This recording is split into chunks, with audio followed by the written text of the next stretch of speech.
ഞാൻ രാജശ്രീ കൃഷ്ണദാസ്. വിശദമായ വാർത്തകളിലേക്ക്.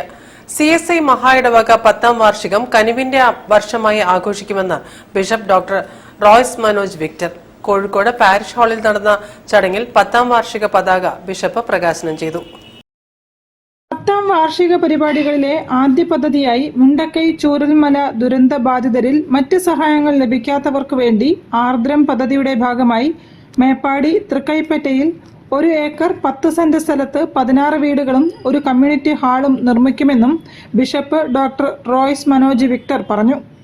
സമൂഹത്തില് സഭ ഒരു പോസിറ്റീവ് ശക്തിയായിട്ട് പ്രവർത്തിക്കണം എന്ന് തീരുമാനിക്കുകയും ഭവനരഹിതർക്കായുള്ള സങ്കേതം ഭവന നിർമ്മാണ പദ്ധതിയുടെ ഭാഗമായി ആദ്യഘട്ടത്തിൽ 10 വീടുകളുടെ നിർമ്മാണം പൂർത്തിയായി വരികയാണ്.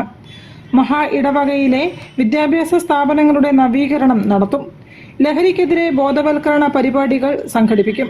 അതിന്റെ ഭാഗമായി youth against addiction and abuse പദ്ധതി നടപ്പിലാക്കും. സ്ത്രീ ശാക്തീകരണത്തിനായി പെൺമ ഗേൾ ചൈൽഡ് ക്യാമ്പയിൻ തുടങ്ങിയവയും ആരംഭിച്ചു. സുവിശേഷ യോഗങ്ങൾ ഏപ്രിൽ 6, 7, 8 തീയതികളിൽ കോഴിക്കോട് CSI കത്തീഡ്രലിൽ നടക്കും. 10ാം വാർഷിക സ്തോത്ര ആരാധന ഏപ്രിൽ 9 രാവിലെ 10 മണിക്ക് കോഴിക്കോട് CSI കത്തീഡ്രലിൽ നടക്കും. ഓഗസ്റ്റ് 15 നാഷണൽ കൊയർ ഫെസ്റ്റിവൽ നടക്കും.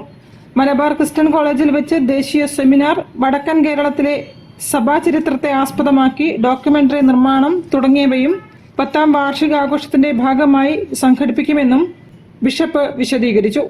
വാർത്താസമ്മേളനത്തിൽ മഹാ ഇടവക treasurer reverend CK Shine, reverend doctor TA James, clergy secretary reverend Jacob Daniel, lay secretary Kenneth Lazar, Joy Prasad Pulickal എന്നിവരും സംബന്ധിച്ചു.